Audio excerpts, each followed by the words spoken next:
ओम नमः शिवाय। इस वीडियो में हम सुनेंगे श्री शिव महापुराण रुद्र संहिता प्रथम खंड। वीडियो शुरू करने से पहले भक्तों, मेरी आपसे एक छोटी सी रिक्वेस्ट है, मेरे चैनल को सब्सक्राइब कीजिए और वीडियो को लाइक कीजिए। ऋषि गणों की वार्ता। ऋषि बोले, हे सूत जी, विदेश्वर संहिता का उपाख्यान आपने अच्छी प्रकार सुनाया। अब आप सदाशिव का प्राकट्य, उमा की उत्पत्ति, शिव उमा विवाह, गृहस्थ धर्म तथा अन्य शिव चरित्र जो हैं उनका वर्णन कीजिए। सूत जी बोले, हे ऋषियों, आप लोग परम धन्य हैं जो शिव चरित्र श्रवण में श्रद्धा बढ़ रही है। यह आपके द्वारा पूछी जाने वाली कथा जगत को पावन करने वाली गंगा जी के समान पवित्र है। इसी प्रकार नारद जी ने पिता ब्रह्मा जी से भी ऐसा ही प्रश्न किया था। तब ब्रह्मा जी ने भी ऐसा ही प्रश्न किया था। ऋषि लोग कहने लगे कि हे सूत जी, इस संवाद को हमें विस्तार से समझा कर कहिए। नारद की काम विजय। सूत जी बोले, हे ब्राह्मणों, एक समय की बात है कि ब्रह्मपुत्र नारद जी हिमालय की एक गुफा में बैठकर मौन हो तप करने लगे। ऐसा उग्र तप किया कि इंद्र डर गया। इंद्र को भय हुआ कि नारद मेरे राज्य को न छीन ले। उसने तुरंत कामदेव को बुलाया और उससे कहा कि तुम मेरे परम सखा हो, तुम्हारे सहारे ही मेरा राज्य चल रहा है। तुम बड़े बड़े ऋषि मुनियों का गर्व चूर करते हो। हिमालय की गुफा में नारद शिव का बड़ा भारी तप कर रहा है। कहीं ऐसा न हो कि वरदान में मेरा राज्य मांग बैठे। अतः वहां जाकर सुंदर बाग बगीचा बनाकर प्रवीण अप्सराओं के कामवर्धक नृत्य आदि से उनका तप खंडित करो। कामदेव ने वहां जाकर सब कुछ किया। अप्सराएं कामवर्धक नृत्य, गीत, लय आदि के द्वारा नारद का कुछ भी बिगाड़ न सकी, क्योंकि कामदेव को भस्म करने वाला शिव का यही स्थान था। रति के विलाप पर शिव ने उसे वरदान दिया था कि कामदेव कुछ समय बाद जीवित हो जाएगा, परंतु इस स्थान पर तथा जहाँ तक यह भस्म होता दिखाई देता रहा है, वहाँ तक इसकी माया एवं काम बाण नहीं चल सकेंगे। अतः इस स्थान से कामदेव लज्जित होकर इंद्र के पास लौट गया। यह सब शिव की माया थी। बहुत काल बाद नारद जी तपस्या से जागे। तब उन्हें अपने द्वारा काम विजय का ध्यान आया। इससे उनके मन में अभिमान उत्पन्न हो गया। अपनी इस विजय कथा को सुनाने महादेव जी के पास कैलाश पर्वत पर गए। शिव को प्रणाम करके अभिमान के साथ कामदेव पर विजय पाने का सब समाचार कह सुनाया। शिव जी ने नारद की प्रशंसा की और कहा, हे नारद, तुम धन्य हो, परंतु इस प्रसंग को अन्य देवताओं से मत कहना, विशेषकर विष्णु भगवान से मत कहना, किंतु शिव की माया को कौन टाल सकता है। नारद ने ब्रह्मलोक में जाकर ब्रह्मा जी से सब कुछ कहा। शिव का ध्यान कर ब्रह्मा जी ने सब कुछ जान लिया कि शिव ने नारद से यह प्रसंग किसी को न कहने को कहा है। नारद जी को अभिमान बढ़ने लगा। यह शिव की ही लीला थी। नारद यह कथा सुनाने विष्णु लोक को जा पहुँचे।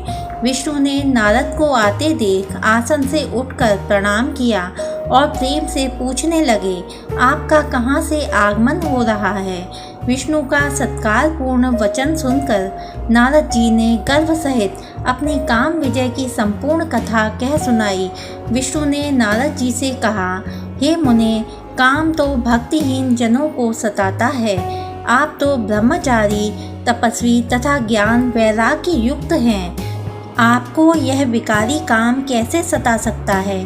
विष्णु के यह वचन सुनकर नारद जी गर्व से कहने लगे, हे स्वामिन, यह सब आपकी कृपा है। कामदेव की क्या हस्ती है जो मेरा कुछ बिगाड़ सके। इस प्रकार कहकर नारद जी विष्णु लोक से चल दिए।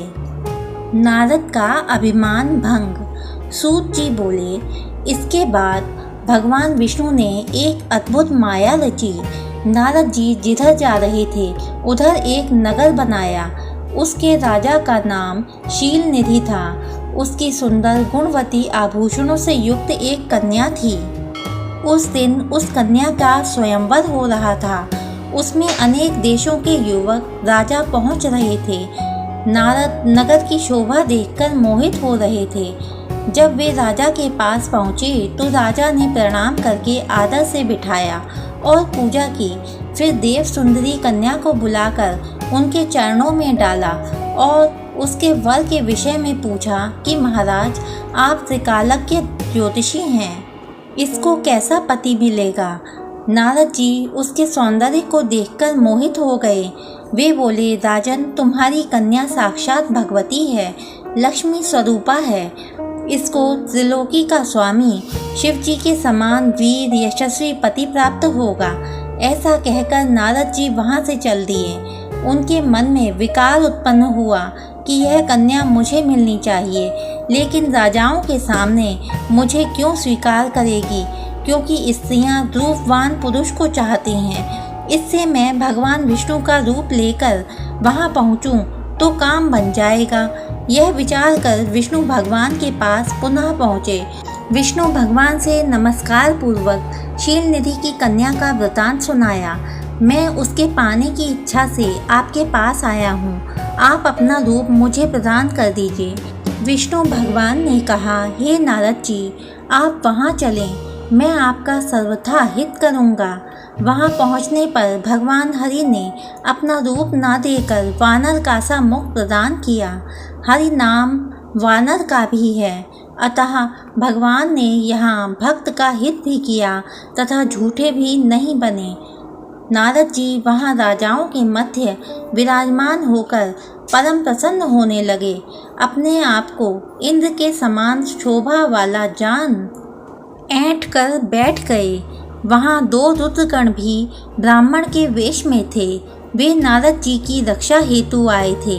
नारद जी का वानर का रूप केवल कन्या ने ही देखा था।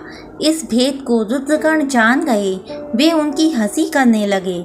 जब कन्या स्वर्ण की जयमाला लेकर स्वयंवर में आई तो वह नारद को देखकर अत्यंत क्रोधित हुई। उसने उधर फिरकर भी नहीं देखा। जहाँ राजा के वेश में विष्णु भगवान उस कन्या को विवाह कर ले गए। रुद्रगणों ने नारद जी से कहा, आप काम मोहित हो। आप अपना मुख जो वानर का सा है उसे दर्पण में जाकर देखो। जब उन्होंने अपना मुंह दर्पण में देखा तो क्रोध में भरकर पहले तो उन रुद्रगणों को श्राप दिया कि तुम दोनों ने मेरी हंसी उड़ाई है, अतः तुम दोनों राक्षस हो जाओ। रुद्रगण श्राप धारण कर चुपचाप शिवलोक को चले गए। नारद जी शिव माया को न जानकर क्रोधपूर्वक जल में अपनी परछाई देखकर विष्णु जी के पास गए और विष्णु से क्रोध में भरकर बोले, अरे दुष्ट कपटी, अरे मलिन मन वाले, तुम दूसरे को सुखी होता देख ही नहीं सकते। तुम पक्के मायावी हो, तभी तो तुमने मोहिनी रूप धरकर दैत्यों को अमृत पिलाया और कलश छीन लिया था।